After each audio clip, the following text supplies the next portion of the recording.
Hello, in front of me I've got iPhone 15 Pro. In this video I'll show you how to access and manage File Manager.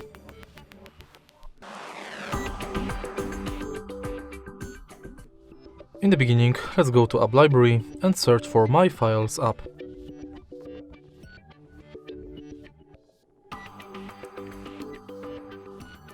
Enter it, and thanks to Files app you've got access to your recent files, shared files, and Browse, where you can enter desktop, documents, downloads, Evernote, apps, and many more.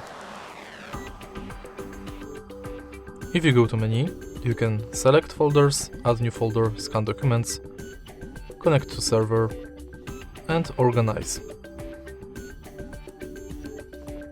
Then, if you go back to browse, you've got access to your iCloud drive on my iPhone, recently deleted, and your downloads.